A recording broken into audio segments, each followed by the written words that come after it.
के methods bacteria में हमने कहा था कि सेक्सुअल रिप्रोडक्शन एब्सेंट होता है, बट एसेक्सुअल रिप्रोडक्शन जिसमें binary fission and endospore formation perform कर सकते हैं बैक्टीरिया। और सेकंड जेनेटिक रिकॉम्बिनेशन जिसमें डीएनए को एक्सचेंज किया जा सकता है। तो नाउ फर्स्ट हम पढ़ेंगे बाइनरी फिशन के बारे में।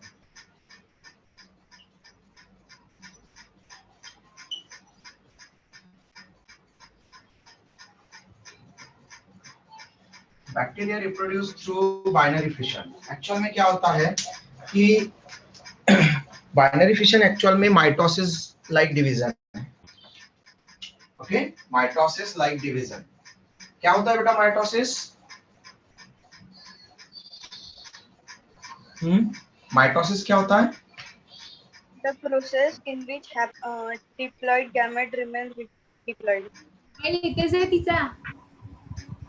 Diploid gamete. तू गैमेट कभी डिप्लॉयड नहीं होता बेटा। मम्मी बेटा किसी का माइक ऑन है?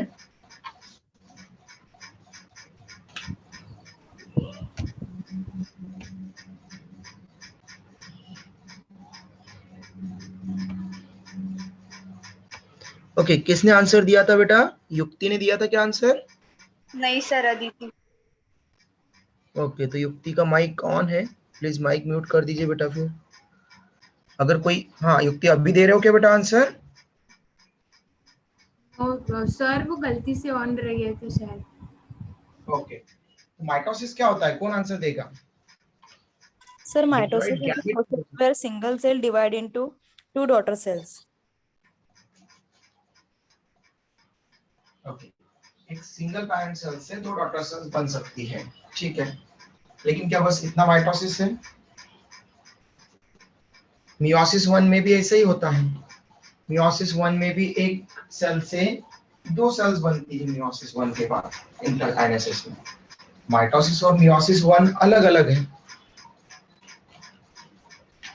कंप्लीट मियोसिस में एक से चार सेल्स बनती है, लेकिन मियोसिस 1 में 1 से 2 सेल्स बनती हैं।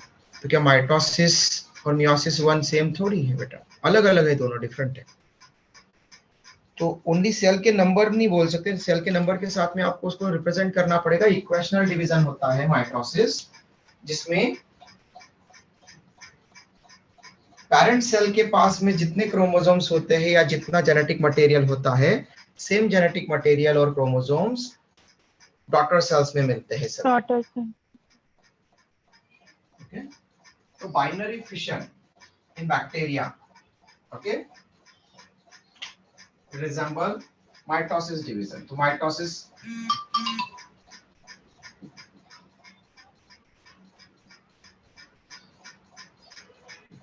it is performed, binary fission performed by mitosis division। अब जैसे डिवीजन, माइटोसिस डिवीजन तो हमारे पास में भी होता है, लेकिन हम उसको बाइनरी फिशन वहां पर रिप्रेजेंट नहीं करते, क्योंकि बाइनरी फिशन में एक्चुअल में क्या हो रहा है, जो माइटोसिस डिवीजन हो रहा है उसमें splitting of a parental cell, parental cell split हो रही है। लेकिन स्प्लिट होकर के ऐसा नहीं हो रहा है कि अगर वो उसके पास में साइटोप्लाज्म का जितना अमाउंट है उतना पूरा हाफ हो रहा है, नहीं, वो सब पूरा लगभग डबल हो रहा है। ओके, हाफ ही नहीं हो रहा है, डबल हो रहा है। ओके, तो splitting of a parental cell ये रिप्रेजेंट करता है बाइनरी फिशन को। फिशन, फिशन मतलब कि किसी चीज का टूट जाना। तो यहाँ पर बैक्टीरियल सेल टूट रही है, एक पैरेंट सेल दो सेल्स बना रही है। तो अगर एक बैक्टीरियल सेल, ये अगर कोई बैक्टीरियल सेल है,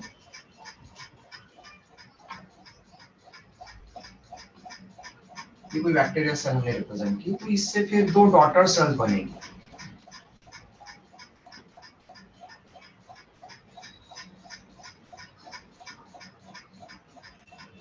ओके, बैक्टीरियल सेल एन रहती है हैप्लॉइड, ये भी हैप्लॉइड रहेगी। तो जितने हमने कहा था एक सूडो क्रोमोसोम प्रेजेंट रहता है एक बैक्टीरियल सेल में, इसमें भी पूरे जेनेटिक मटेरियल को हम एक एक सूडो क्रोमोसोम कंसीडर करेंगे।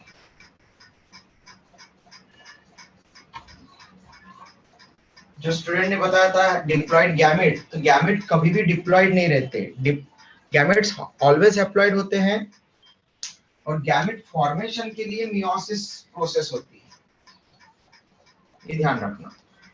तो डिप्लॉइड सेल अगर आप बोल देते तो आंसर करेक्ट हो जाता कि डिप्लॉइड पैरेंटल सेल से दो डिप्लॉइड डॉटर सेल बन सकती है, या हैप्लॉइड पैरेंट सेल से दो हैप्लॉइड डॉटर सेल्स बन सकती है। तो पैरेंट सेल में क्या कंपोजिशन है, उसके बेसिस पर डॉटर सेल्स में भी इक्वल अमाउंट में वहां पर सारी चीजें आएगी, इसलिए उसको माइटोसिस को इक्वेशनल डिवीजन कहते हैं, क्योंकि equal number of chromosomes and other material daughter cells को देता है जो पैरेंट सेल्स में होता है। ओके, बाइनरी फिशन की जो प्रोसेस है यहाँ पर, ये ट्रांसवर्स बाइनरी फिशन होता है। बैक्टीरिया में transverse type of binary fission होता है। तो जो बैक्टीरियल सेल है, पैरेंट सेल, उसमें अचानक से बैक्टीरियल सेल ट्रांसवर्सली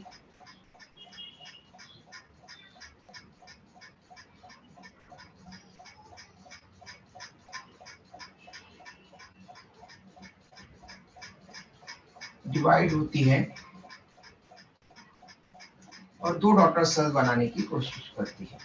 तो जो न्यूक्लियर मटेरियल है, वो न्यूक्लियर मटेरियल भी हाफ हाफ हो जाता है, इधर और इधर हाफ हाफ हो जाता है। ओके, अगर इनके पास में मेसोसोम्स है तो मेसोसोम्स भी दोनों के पास में चले जाएंगे। अगर एरोबिक बैक्टीरिया है तो, एनारोबिक बैक्टीरिया तो मेसोसोम नहीं रहेगा किसी के पास में भी। साइटोप्लाज्म भी हाफ हाफ हो जाता है, राइबोसोम भी इक्वल नंबर में चले जाते हैं। ओके, फूड ग्रैन्यूल अगर होंगे, तो फूड ग्रैन्यूल भी इक्वल नंबर में चले जाते हैं। ओके, इक्वल नंबर में दोनों में चले जाएंगे। तो डिवीजन स्टार्ट हो रहा है।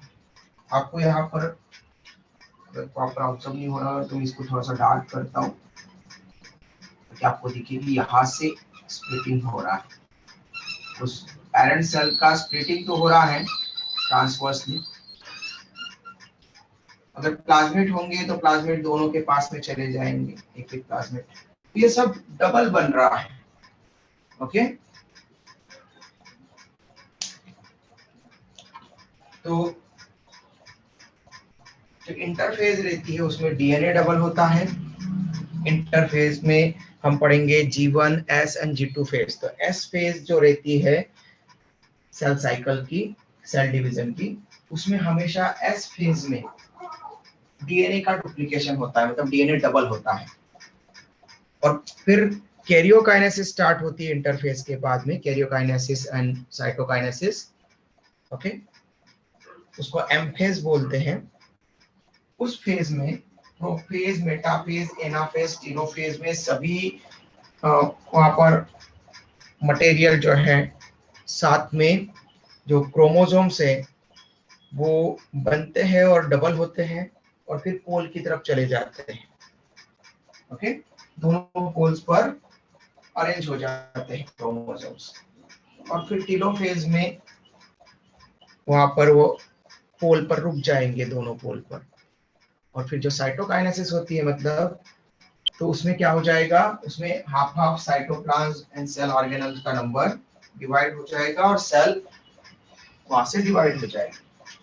इस तरह से यहाँ से जो डिवीजन होगा उससे दो डॉटर सेल्स फिर लेटर मिल जाएगी।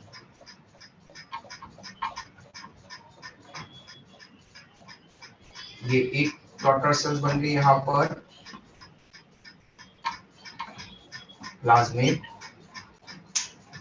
और ये उसका साइटोप्लाज्म। तो जो पहले सेल में एक पेरेंट सेल में था वो इस डॉटर सेल में आ चुका है, लेकिन सारी चीजें डबल हुई है।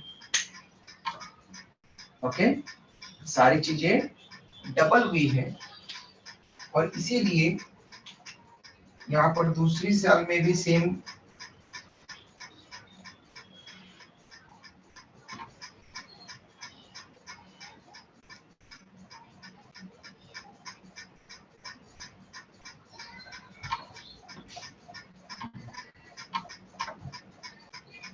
डीएनए का अमाउंट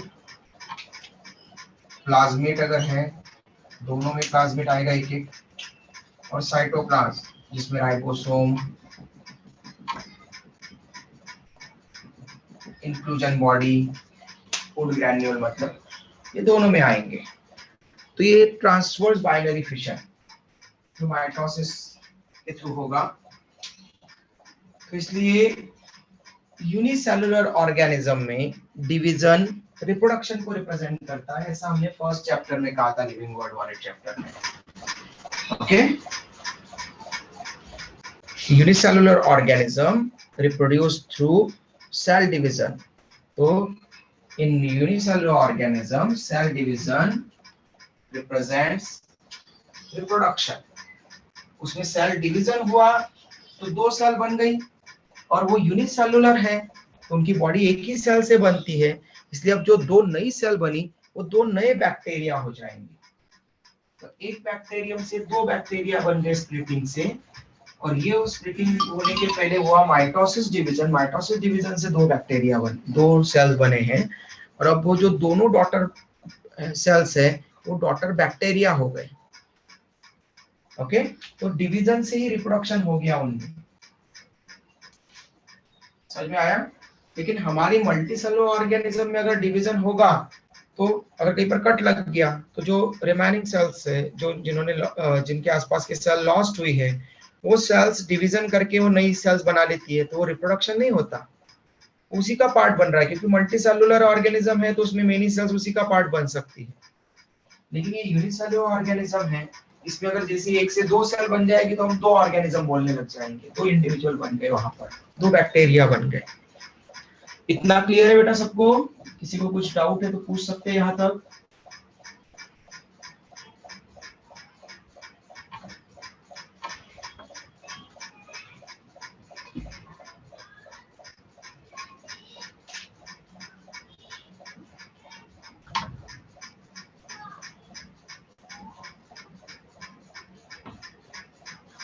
समझ में आया बेटा?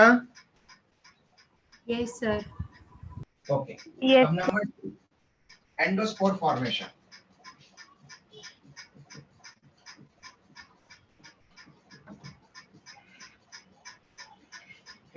एंडोस्पोर फॉर्मेशन, तो हमने कहा था बाइनरी फिशन कॉमन मेथड है, वेरी कॉमन।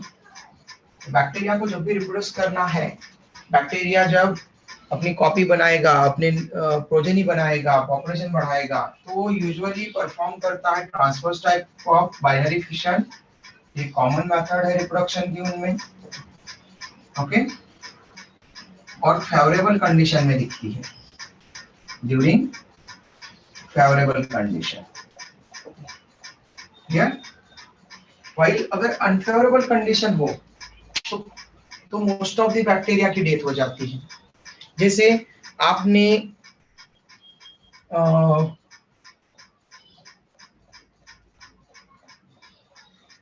देखा होगा कि पिकल्स, अचार जब डालते हैं तो अचार में आपने देखा होगा कि अचार में बहुत सारे इंग्रेडिएंट्स डालते हैं, मसाले वगैरह डालते हैं, ऑयल डालते हैं, उसमें गुड़ वगैरह ऐसी चीजें डालते हैं।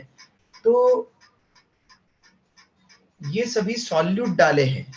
ओके, सॉल्यूट, वहां पर पानी नहीं होता, ओके, डाइल्यूटेड नहीं होते वो, वहां पर सॉल्यूट ज्यादा है। तो सॉल्यूट ज्यादा है तो कॉन्सेंट्रेशन ज्यादा है वहां पर। और फिर अगर ऐसी जगह पर अगर बैक्टीरिया अगर कुछ आते हैं तो एंडोस्मोसिस से वो वाटर लूज कर देते हैं। ओके, ऐसी कंडीशंस में अगर कोई बैक्टीरिया आता है उसके ऊपर ग्रो करने के लिए तो सॉल्यूट ही सॉल्यूट है उसके आसपास में, इसलिए वो अपना वाटर लूज कर देगा, एंडोस्मोसिस हो जाएगा, क्योंकि बाहर का कॉन्सेंट्रेशन ज्यादा है। और बैक्टीरिया की बॉडी तो कोई लिविंग सेल है, तो लिविंग सेल्स में प्रोटोप्लाज्म होता है और प्रोटोप्लाज्म का 95% पार्ट वाटर बनाता है। तो मतलब बैक्टीरिया है या कोई लिविंग सेल है तो इसमें क्या है, उसमें वाटर भी है।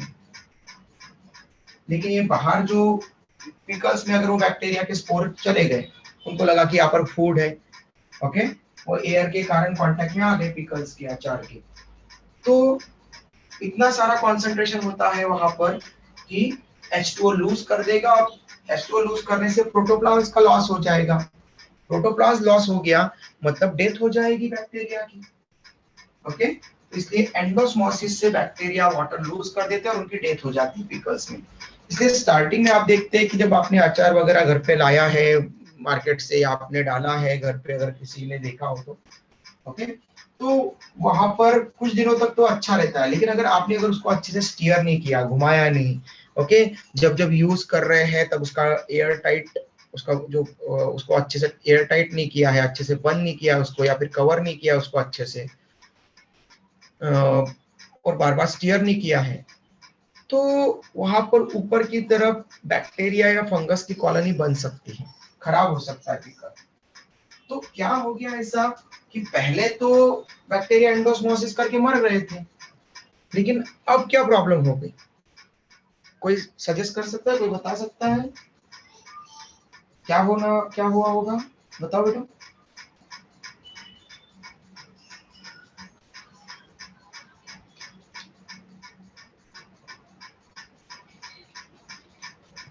Sir, can you once repeat? बेटा मैंने पहले कहा कि पिकल्स में बैक्टीरिया ग्रो नहीं हो पाते स्टार्टिंग में। जब पिकल्स वहां पर बनाया जाता है या हम मार्केट से लेकर आते हैं, तो उसमें कोई बैक्टीरिया या फंगस का इंफेक्शन जनरली नहीं दिखता, या घर पे जब डालते हैं तब नहीं होता। तब भी एयर में बैक्टीरिया है, स्पोर्स है बैक्टीरिया के, फंगस के, वो तब ग्रो नहीं कर पाते। लेकिन अगर हम उसको बार बार यूज करें, अच्छे से एयर टाइट ना करें, उसको अच्छे से बंद ना करें, उसके जो भी कवरिंग ना करें उसको, तो कुछ देर के बाद में दिखने लग जाता है कि अगर हमने अच्छे से स्टीयर नहीं किया, उसको घुमाया नहीं है यूज करने के बाद, तो वो खराब होने लग जाता है, उसके ऊपर बैक्टीरिया या फंगस की कॉलोनी ग्रो करने लग जाती है। तो इसका रीजन क्या है? सर उसका कंसंट्रेशन कम हो जाता है कैसे? पिकल तो वही फल ना है। करने से, हाँ, मिक्स ना करने से बराबर। सर वो बैक्टीरिया की ये क्वांटिटी ज्यादा बढ़ जाती है इसकी वजह से। बैक्टीरिया की क्वांटिटी ज्यादा बढ़ जाती है। और कोई?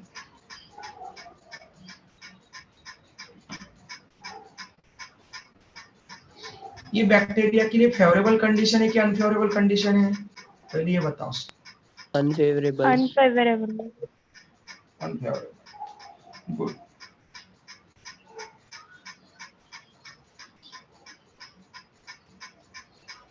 देखो, अगर हम पिकल्स वगैरह को यूज करने के बाद में अगर अच्छे से स्टीयर नहीं करते हैं, तो क्या होता है कि ऑयल के साथ, ऑयल भी रहता है उसमें, ऑयल के साथ वो जो सॉल्यूट्स है, सॉल्ट वगैरह भी बहुत सारा डालते हैं, नमक वगैरह, सॉल्यूट जो है, सॉल्ट जो है, वो नीचे की तरफ ऑयल के साथ में नीचे की तरफ जा करके नीचे बैठ जाते हैं, ओके।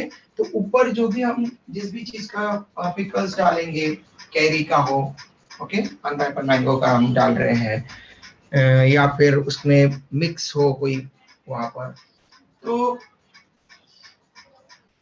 जैसे जैसे वो नीचे बैठता जाएगा ऑयल, उसके साथ साथ में सॉल्ट और दूसरे सॉल्यूट भी बहुत सारे नीचे बैठते जाएंगे, और ऊपर बस ओनली वो फूड जो है वो ज्यादा ऊपर रह जाएंगे, क्योंकि वो बड़े बड़े फ्रेगमेंट्स के फॉर्म में हमने लिए, टुकड़ों के फॉर्म में लिए उनको, तो वो ऊपर रह जाएंगे।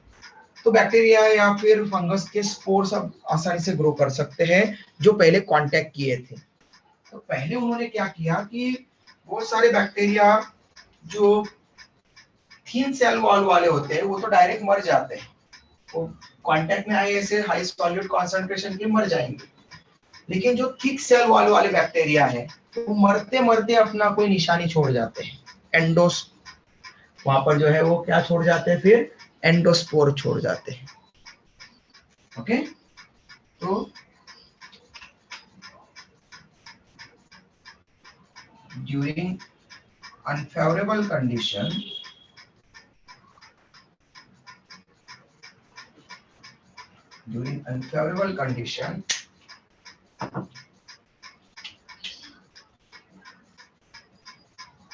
thick cell wall bacteria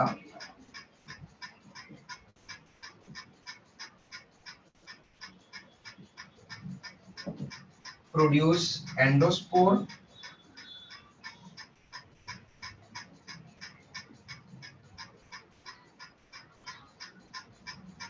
before their death.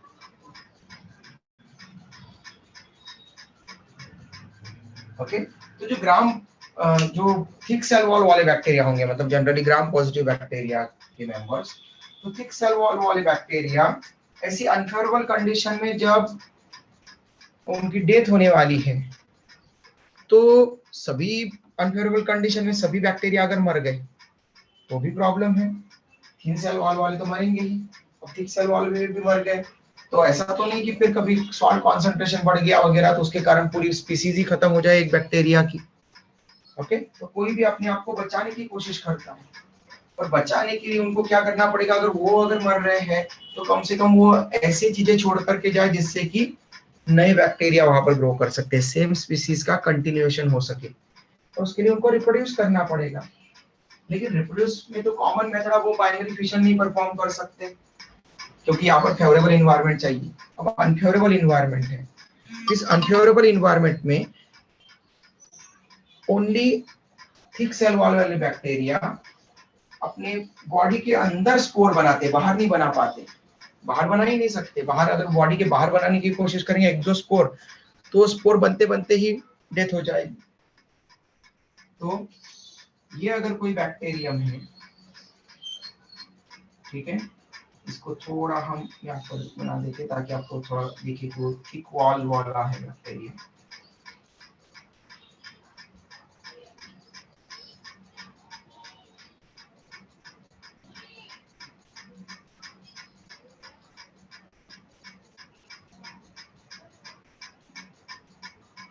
ये थिक सेल वॉल वाला एक बैक्टीरियम है।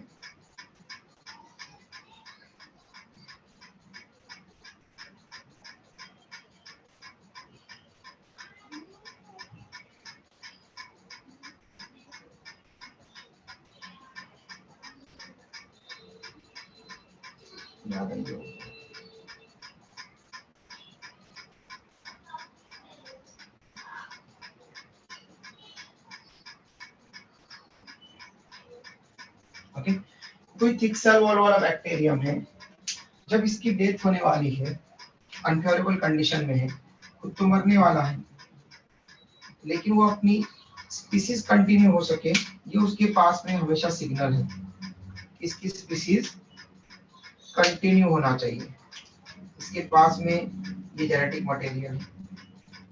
ओके, तो ये क्या करता है, वॉल से यहाँ पर एक स्ट्रक्चर बनने लगेगा, वॉल से अंदर की तरफ इन्वेजिनेशन होना लगेगा, अंदर की तरफ एक स्ट्रक्चर बनने लगेगा, और इस स्ट्रक्चर में डीएनए का भी पार्ट और प्रोटोप्लास्ट का भी पार्ट स्टोर हो जाएगा।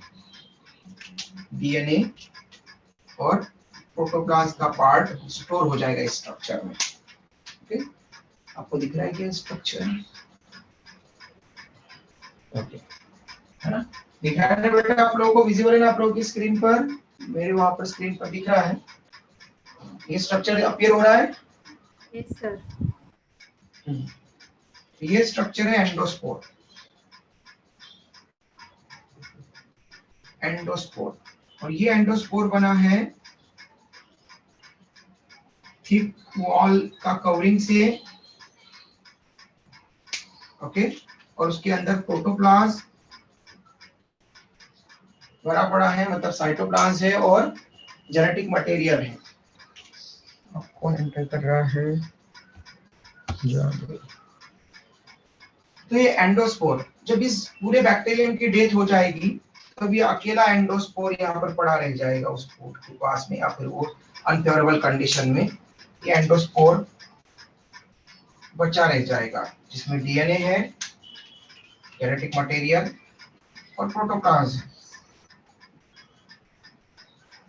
तो ये रेजिस्टेंट है, ओके। ये अनफेवरेबल कंडीशन के लिए रेजिस्टेंस प्रोवाइड करता है, रेजिस्ट करता है उस अनफेवरेबल कंडीशन को, टॉलरेट कर जाता है, ओके। और जब फेवरेबल कंडीशन आती है, मतलब जैसे कि पिकल्स किसी ने डाले और वो ग्राम पॉजिटिव बैक्टीरिया, जो थिक सेल वॉल वाले बैक्टीरिया थे, वो कांटेक्ट में आए थे, तो वो मरते मरते स्पोर छोड़ गए वहां पर, उस पिकल्स पर वो स्पोर छोड़ गए। और जब आपने स्टीयर नहीं किया, घुमाया नहीं उसको, ध्यान नहीं दिया उसको, तो 2-4 दिन में क्या होगा, वो पूरा ऑयल जो है वो नीचे बैठ जाएगा, उसके साथ में सॉल्ट का कॉन्सेंट्रेशन भी ऊपर बहुत कम हो जाएगा, और अब इस एंडोस्पोर के लिए वो फेवरेबल कंडीशन हो जाएगी, सॉल्ट कम हो गया वहां पर, तो अब ये स्पोर जर्मिनेट कर सकता है और बैक्टीरियम बना सकता है। ये जो एंडोस्पोर है, जैसे ही रिटर्न होगी फेवरेबल कंडीशन, तो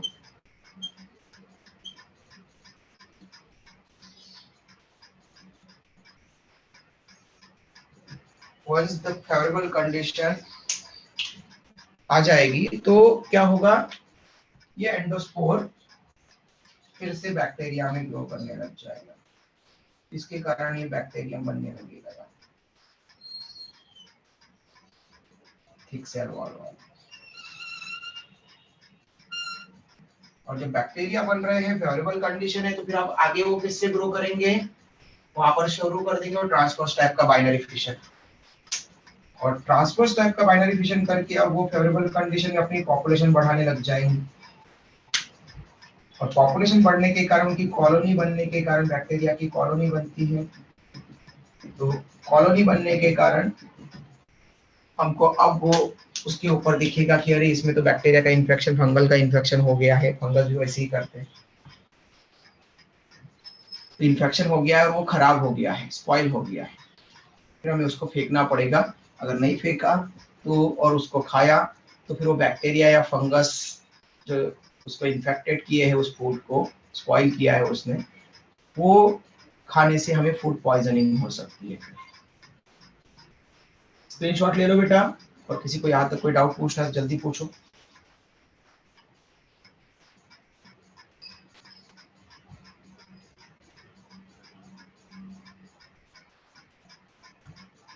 sir done screen. Very good. ये एसेक्सुअल रिप्रोडक्शन की मेथड्स।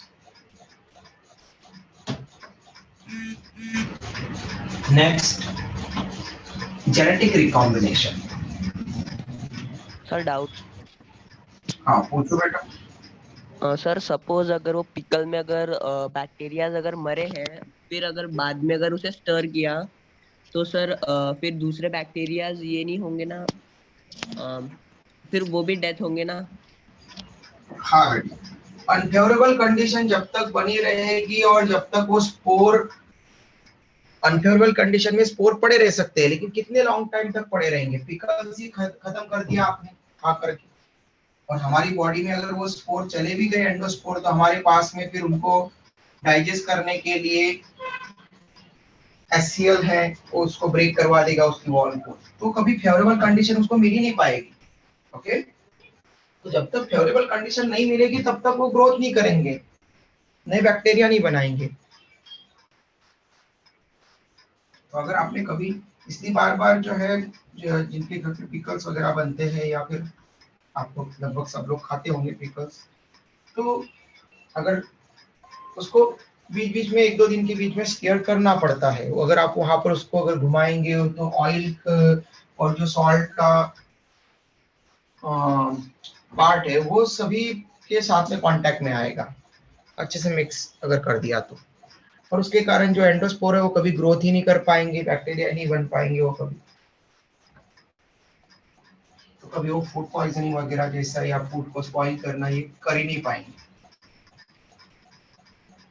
ओके बेटा,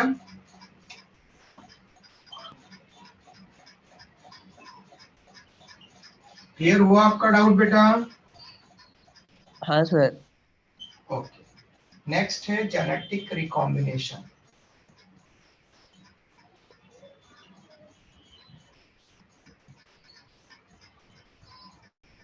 okay, genetic recombination. First, recombination इस वर्ड से क्या समझते हो बेटा आप लोग?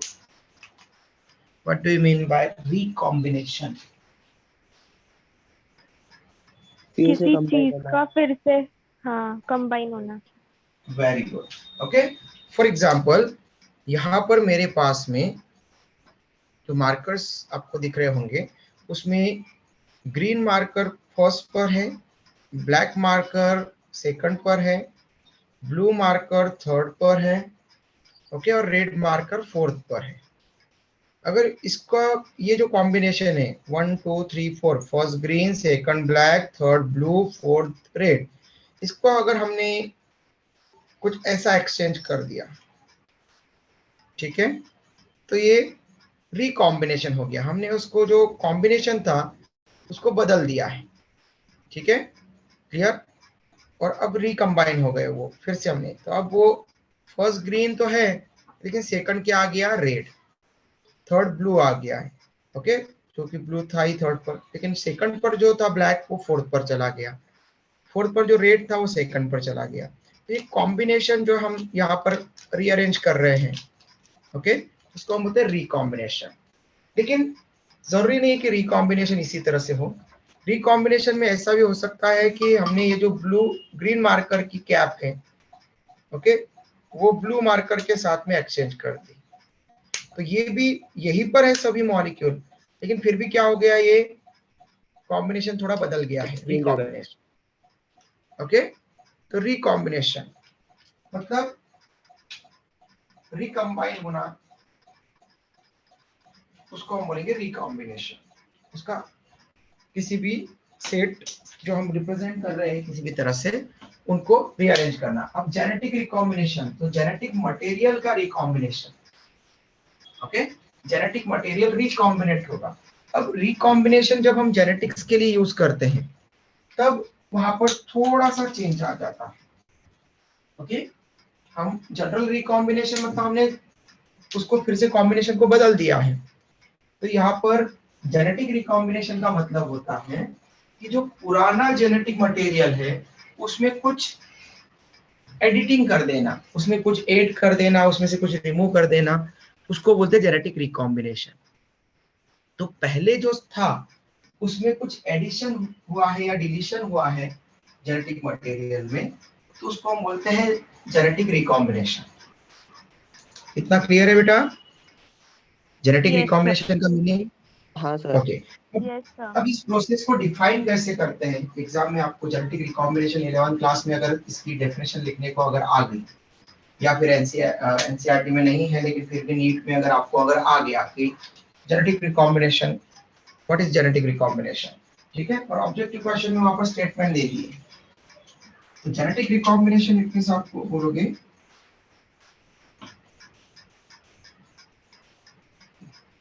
Process of exchange of a DNA fragment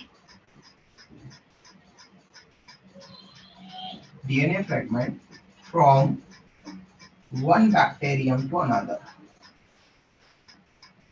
एक बैक्टीरियम से दूसरे बैक्टीरियम में डीएनए के एक फ्रेगमेंट का ट्रांसफर कर देना, ओके, एक्सचेंज और ट्रांसफर। यहाँ पर आप एक्सचेंज की बजाय ट्रांसफर लिखो तो ज्यादा बेटर है, transfer.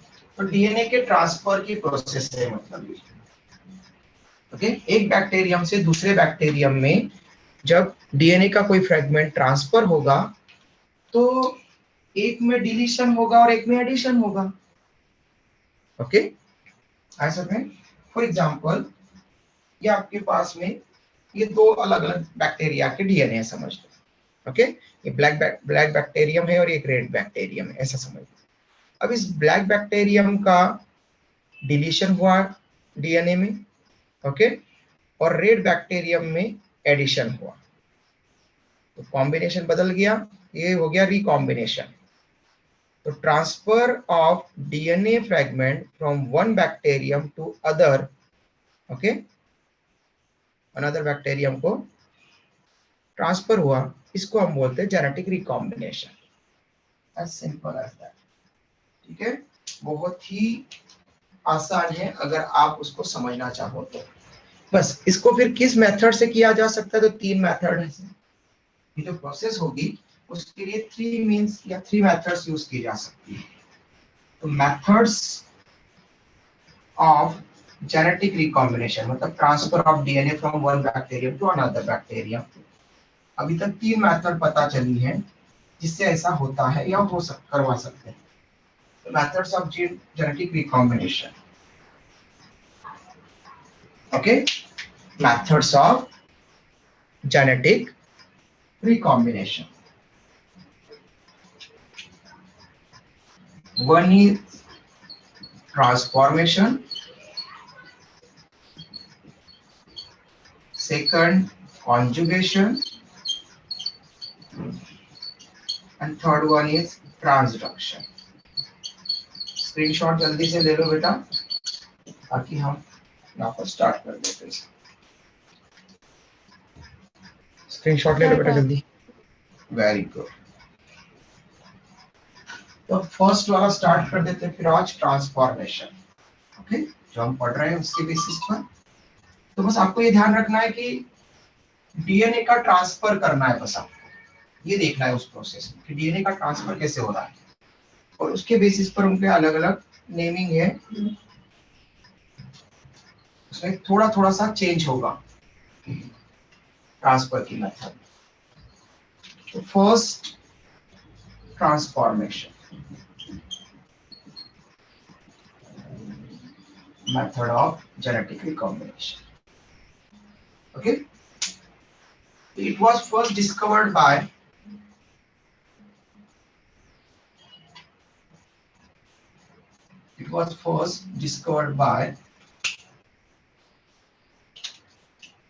Frederick Griffith. Frederick Griffith नाम का एक साइंटिस्ट था, इसने सबसे पहली बार, बेटा किसी का माइक ऑन है, प्लीज माइक म्यूट कर दीजिए।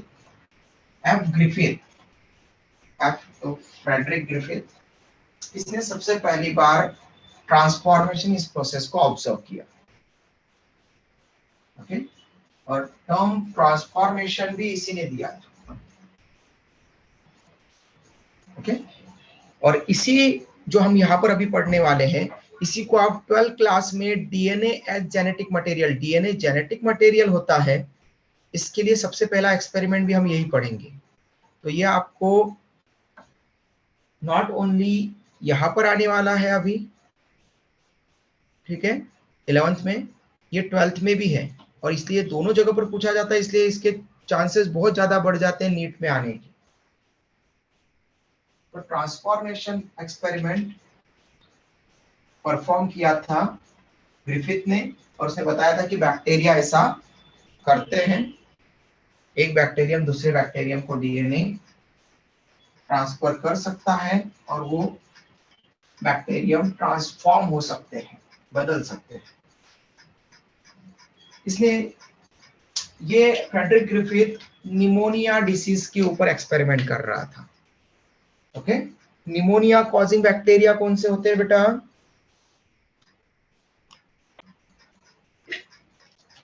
पढ़े हैं हमने, diplococcus pneumonia, monococcus, no not monococcus, diplococcus और स्ट्रेप्टोकोकस, ये दो तरह की वैरायटीज जो है वो यूजुअली निमोनिया कॉज करती है। उसमें से भी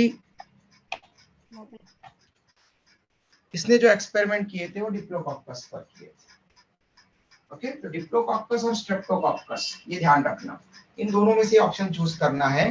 दोनों आ गए तो आपको डिप्लोकॉकस प्रिफर करना है, क्योंकि इसने एक्सपेरिमेंट डिप्लोकॉकस पर किया। कभी कभार बुक में स्ट्रेप्टोकॉकस भी लिखा रहता है, तो डिप्लोकॉकस नहीं लिखेगा तो स्ट्रेप्टोकॉकस लिख देगा। तो डाइमर के फॉर्म में नहीं थे कोक्काई बैक्टीरिया, चेन के फॉर्म में है। तो इसने डिप्लोकॉकस और स्ट्रेप्टोकॉकस दोनों लिख देता हूं ताकि आपको याद रहे। प्रीफर करना है आपको डिप्लोकॉकस। स्ट्रेप्टोकॉकस निमोनी, ये क्या है? Pneumonia causing bacteria.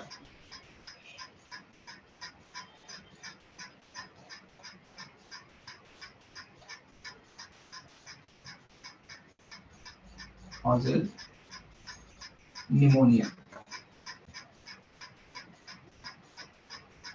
Pneumonia disease cause करते हैं। ओके,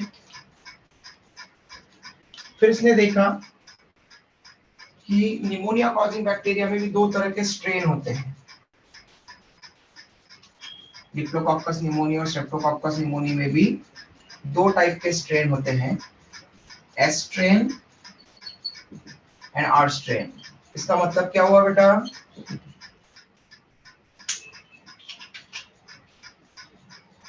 एस स्ट्रेन मतलब ग्लाइकोकैलिक्स की लेयर प्रेजेंट होगी, outermost layer glycocalyx present.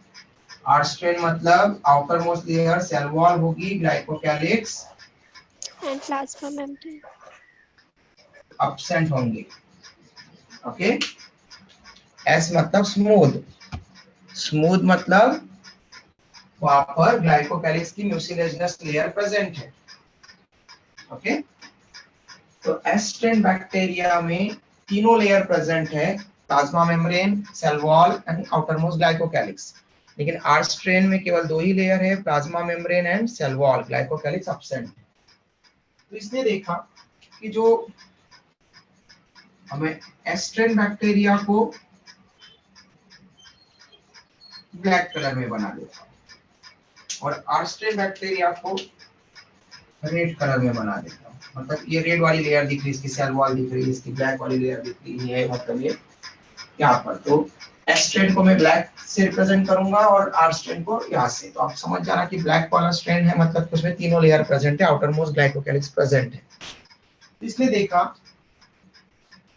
कि जब अ सेट ऑफ माइस में इसने 4 सेट्स ऑफ हेल्दी माइस लिए, 4 sets of healthy mice, 4 sets मतलब कि इसने जो माइस लिए उनको 4 ग्रुप्स में डिवाइड कर दिया, कुछ कुछ माइस को।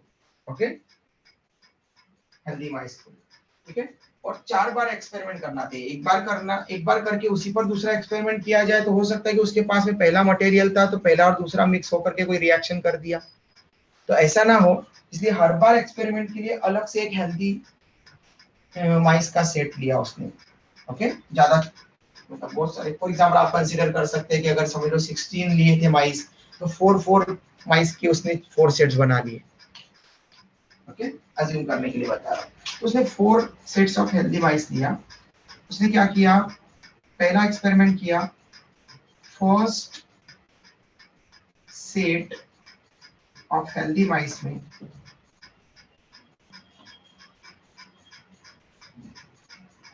फर्स्ट सेट ऑफ हेल्दी माइस मतलब उनको कोई किसी तरह का कोई डिसीज नहीं थी, उसमें उसने एस्ट्रेन बैक्टीरिया को इंट्रोड्यूस किया।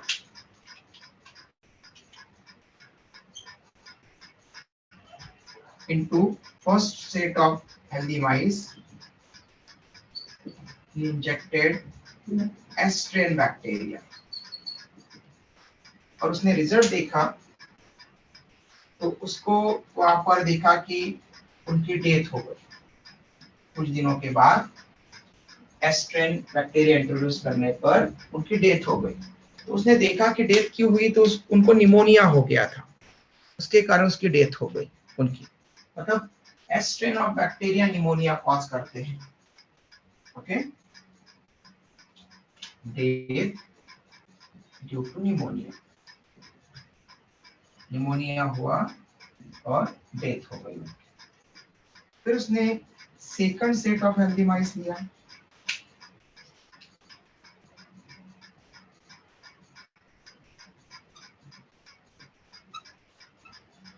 ऑब्वियसली आप देख ही सकते हैं कि पहले तो मरी गए तो फिर दूसरों को कैसे लेगा, फिर कोई फर्स्ट वाले कोई कैसे लेगा, है ना। 4 सेट्स उसने अलग अलग बनाए थे, तो आपको ध्यान रखना है। फिर जो सेकंड सेट ऑफ हेल्दी माइस है उसमें उसने इंजेक्ट किया are strain bacteria.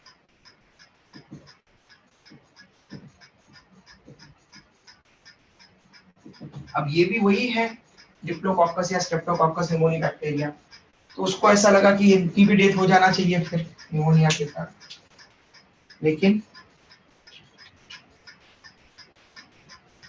Mice survive कर गए।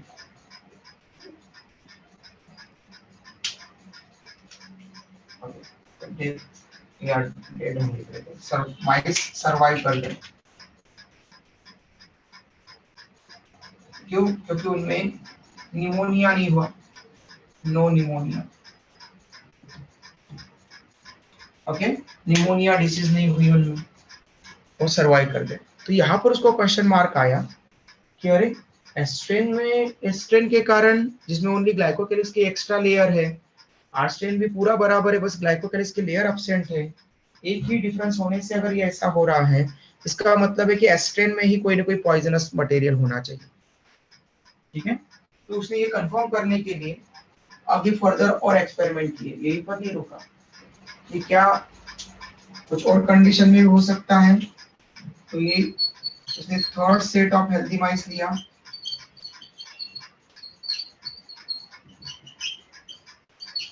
अब उसने क्या किया कि एस्ट्रेन ही डाले, लेकिन उनको हीट किल मतलब टेम्परेचर दे करके पहले मार दिया उन बैक्टीरिया को, कि अब ये मरे हुए बैक्टीरिया भी कॉज कर सकते हैं क्या डिसीज। उसने अब यहाँ पर हीट किल्ड मतलब टेम्परेचर दे करके मार दिया, हीट किल्ड एस्ट्रेन बैक्टीरिया को इंजेक्ट किया, injected heat killed S strain bacteria. Okay, अब एस्ट्रेन डिप्लोकोकस या स्ट्रेप्टोकोकस निमोनिया डिसीज कॉज कर रहे थे, लिविंग थे तब, अब हीट किल मतलब वो मर गए, तब उसने देखा कि क्या ये इसके मरने के बाद में भी कोई ऐसा मटेरियल है कि जो बचा रह जाता तो कॉज कर सकता है। उसने देखा कि नहीं, ये जो हेल्दी माइस थे वो हेल्दी रहे, वैसे तो वैसे कोई अफेक्ट नहीं हुआ, निमोनिया नहीं हुआ उनको, वो जिंदा रह गए वो। ठीक है, मतलब एस्ट्रेन बैक्टीरिया को अगर हिट किल किया गया, उनको मार दिया, तो फिर वो कोई अपना असर नहीं दिखाते, मतलब उनके अंदर जो प्रोटीन होगा वो डीनेचर हो जाता है गर्म करने पर, टेम्परेचर देने पर। मतलब वो किस टाइप के बैक्टीरिया हो गए फिर, ये आर्की बैक्टीरिया या फिर यू बैक्टीरिया?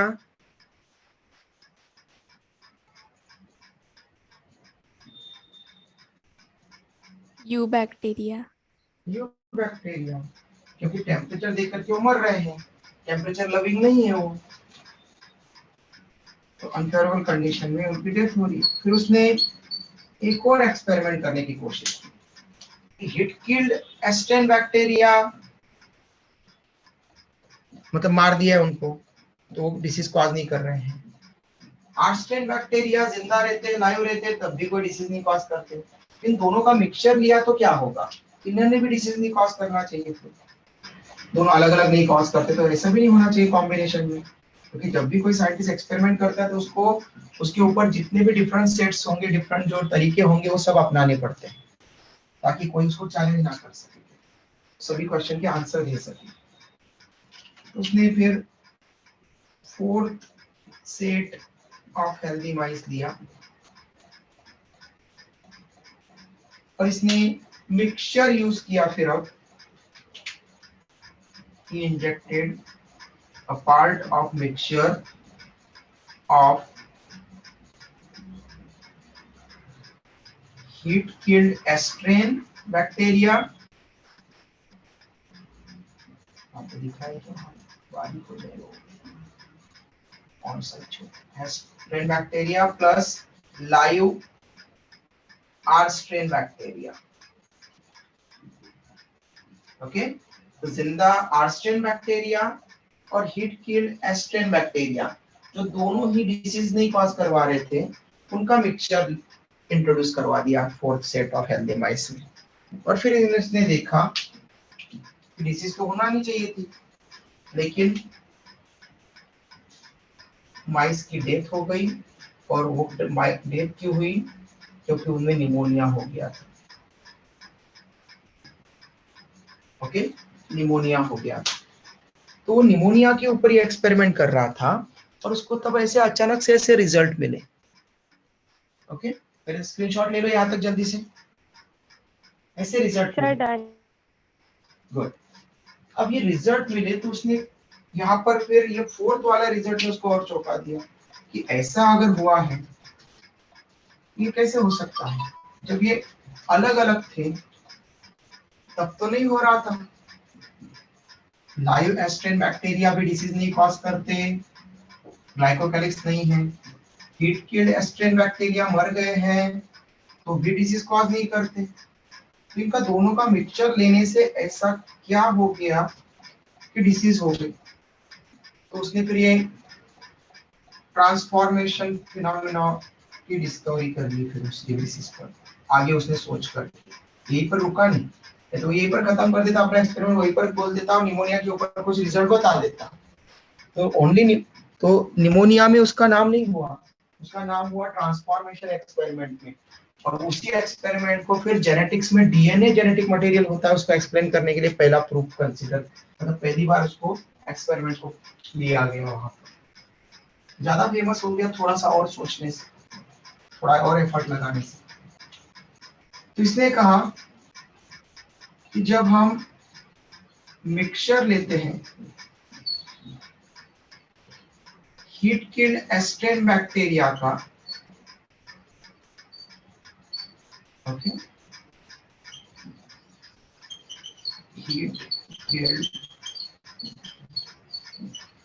एस्ट्रेन डिप्लोकोकस और स्ट्रेप्टोकोकस निमोनिका and live R strain bacteria का। अब हीट किल्ड 1 2 3 4 5 6 7 यहाँ पर दिखाया हमने, 7 दिखाया है इधर, 3 और 4 7 ये भी दिखा दिए। ये लाइव आर स्ट्रेन बैक्टीरिया है। अब कोई भी बैक्टीरियम जो जिंदा है वो न्यूट्रिशन लेने की कोशिश करेगा अपने सराउंडिंग एनवायरनमेंट से, और जो मरा हुआ है वो तो कोई मेटाबॉलिज्म शो नहीं करेगा। ओके, तो ये जो हीट किल्ड है जिसको मारा गया है, ये सॉल्यूशन के अंदर रखे हैं।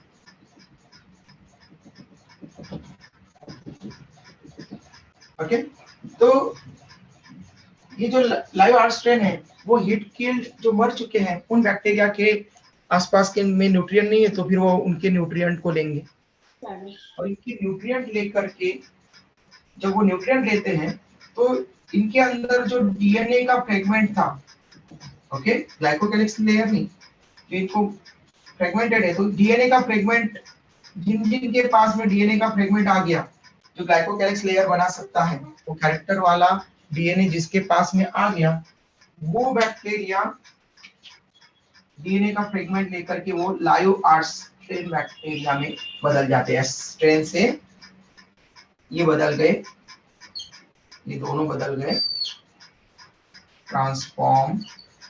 ये पहले थे लाइव आर स्ट्रेन बैक्टीरिया थे, इन्होंने अपने आसपास के जो हीट किल्ड स्ट्रेन है उनको खाना शुरू किया सबने, 7 के 7 ने, वहां पर मैं 7 दिखा रहा हूँ।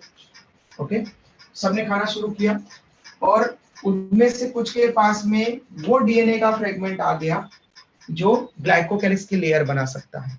ये जिंदा है और वो डीएनए का फ्रेगमेंट आ गया है, तो अब वो डीएनए का फ्रेगमेंट अपने आप को एक्सप्रेस करेगा और ग्लाइकोकैलिक्स की लेयर बन जाएगी इनके ऊपर। तो ये पहले आर स्ट्रेन थे, अब बदल गए एस स्ट्रेन और वो जिंदा है, तो यहाँ पर transformation of live R strain bacteria into S strain bacteria, और वो जिंदा है, तो ये एस स्ट्रेन बैक्टीरिया जो बने हैं मतलब वो जिंदा है ट्रांसफॉर्म होकर के, और जो एस्ट्रेन बैक्टीरिया जो जिंदा रहते हैं वो निमोनिया डिसीज कॉज करते हैं।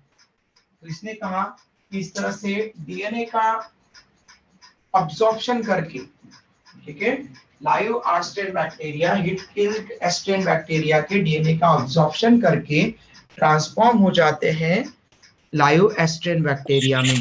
And this transformed live S strain bacteria now affect healthy mice जिनमें वो न्यूमोनिया डिसीज कॉज करेंगे और इसलिए उनकी डेथ होती है. Okay clear? स्क्रीनशॉट ले लो बेटा. ये ट्रांसफॉर्मेशन एक्सपेरिमेंट हो गया. कल हम पढ़ेंगे आगे के दो. वेरी गुड बेटा. Excuse me, sir. यस बेटा. Sir, can you please repeat? Actually, network problem था. इसलिए. बेटा मैं वीडियो सेंड कर दूंगा बेटा. Okay, sir. ओके बेटा ठीक है. Yes. आप वीडियो देख लेना. कोई डाउट हो तो कल के दिन डाउट क्लास है. डाउट क्लास में पूछ लेना बेटा. Okay Okay, sir. ओके बेटा. चलो बाय. टेक केयर बेटा.